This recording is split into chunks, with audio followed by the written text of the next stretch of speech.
दोस्तों, आदर्श केमिस्ट्री से मैं इसके यादव आप सभी का स्वागत। आज हम लोग 12th के बिलियन चैप्टर का छठा क्लास देखेंगे। थोड़ा सा ध्यान देंगे आप सब। अगला हमारा टॉपिक यहाँ है समपरासारी बिलियन, आइसोटोनिक सॉल्यूशन बोलते हैं इसको।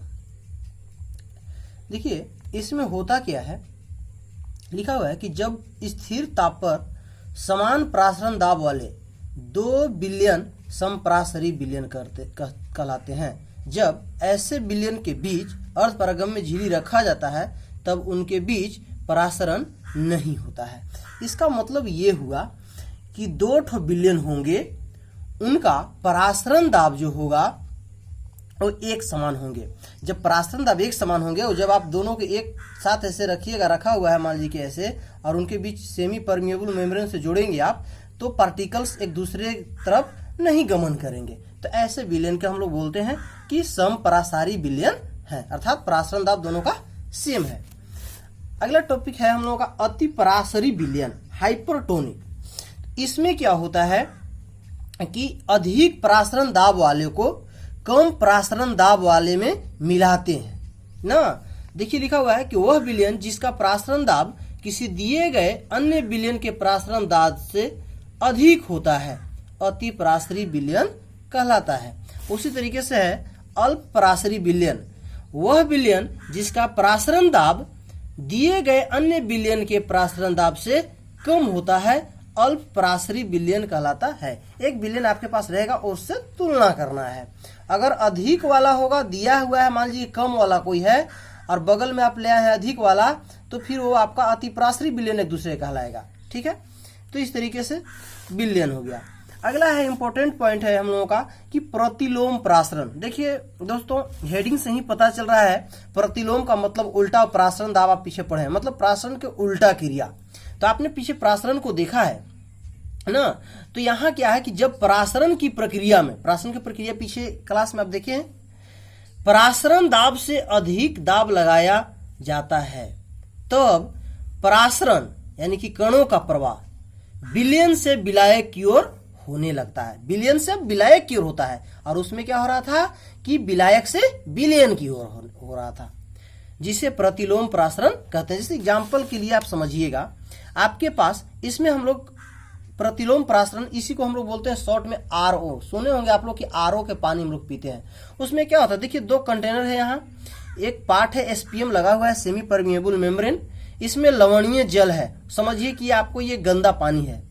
अब इसमें क्या करना है कि यहाँ पिस्टन है, जब दबाइएगा तो इसके पार्टिकल्स ये इधर चले जाएंगे। यानी कि देखिए अब ये बिलियन के काम न कर रहा है, ये बिलियन जैसा काम कर रहा है। इधर प्योर शुद्ध जल हो गया तो बिलियन हो गया। ये इसमें चूंकि अशुद्धि भी मिला हुआ है, तो हम लोग क्या देखेंगे इसमें कि बिलियन से विलायक की ओर जाता है। और परासरण में क्या देख रहे थे, विलायक के पार्टिकल्स बिलियन की ओर जा रहे थे नहीं। तो इस प्रकार के क्रिया को हम लोग प्रतिलोम परासरण कहते हैं। अगला टॉपिक है हम लोग का असामान्य मोलर द्रव्यमान, वानठफ के नियम। वानठफ ने इसमें कहा था। देखिए असामान्य कहने से ही पता चल रहा है कि सामान्य से अलग होगा। ठीक है ना।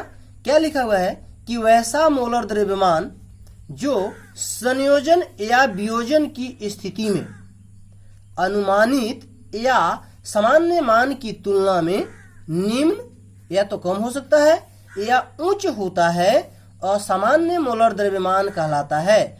इसे आई से सूचित करते हैं। देखिए संयोजन की स्थिति कहने का मतलब है कि कोई रिएक्शंस के दौरान उसमें कुछ जुटना, उसको हम लोग बोलते हैं संयोजन की क्रिया। और वियोजन मतलब होता है टूटना।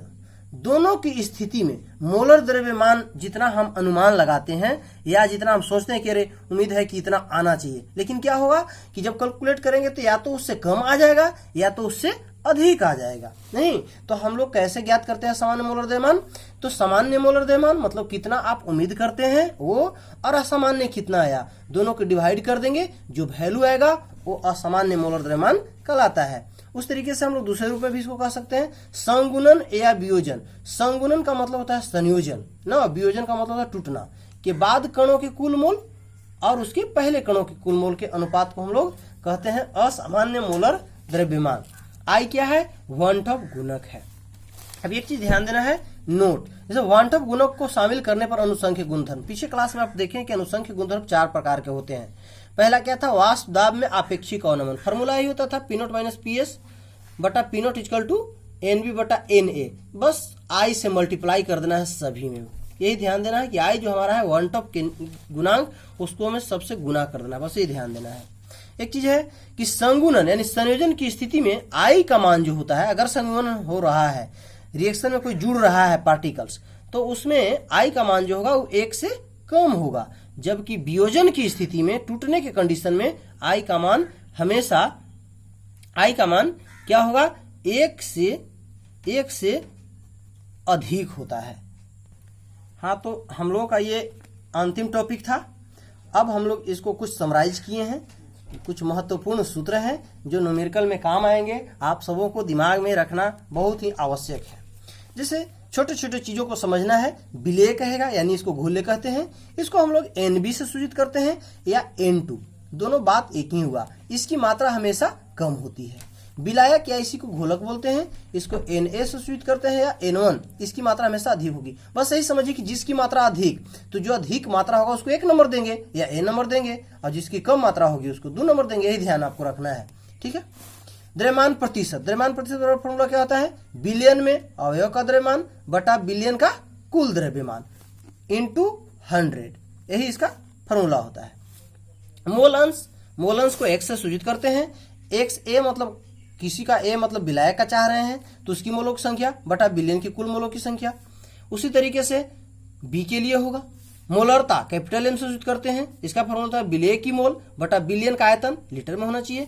इसी को हम लोग मॉडिफाई करते हैं एम का वैल्यू, तो डब्ल्यू बी बटा एम बी गुने 1000 बटा भी। डब्ल्यू बी क्या है, तो विलेय का द्रव्यमान है और ये विलेय का मोलर द्रव्यमान है, और भी क्या है, आयतन में, और 1000 से डिवाइड किया है लीटर में बदलने के लिए।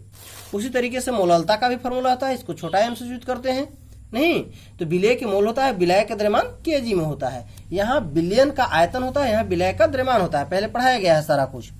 राउल्ट के नियम में पढ़े होंगे आप, एक्स बी निकालना हो तो P naught minus P S बटा पी नोट होता है। वाष्प दाब का अपेक्षिक अवनमन आपको बताया गया है अनुसंख्यक गुणधर्म में। अनुसंख्यक गुणधर्म क्या होता है, जो कणों की संख्या पर निर्भर करती है ना। P naught minus P S बटा पी नोट इक्वल टू होता है डब्ल्यू बी गुने एम ए, एम बी गुने डब्ल्यू ए ना। इसी को हम लोग बी के जगह पर 1 2 भी ले सकते हैं, ए को हम लोग 1 लेंगे और बी को 2 ले सकते हैं, ठीक है ना। पी नोट क्या है, तो शुद्ध विलायक का वाष्प दाब है। पी एस क्या है, बिलियन का वाष्प दाब है।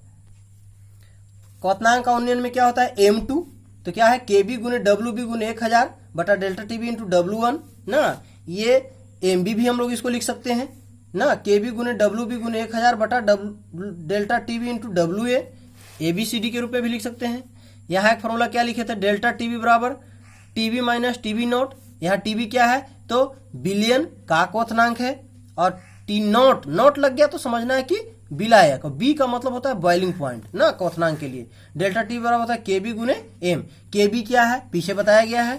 हिमांक का अवनमन में उसी तरीके से होता है, delta T note F minus T F. ये क्या हो गया, हिमांक में कितना की कमी हुई। विलायक का हिमांक है टी नोट एफ, और टी एफ क्या है, बिलियन का हिमांक है। डेल्टा टी एफ क्या होता है, के एफ इंटू एम। एम क्या है, मोललता है ना। ये ध्यान देना है कि एम जो हमारा है वो मोललता है, ठीक है ना।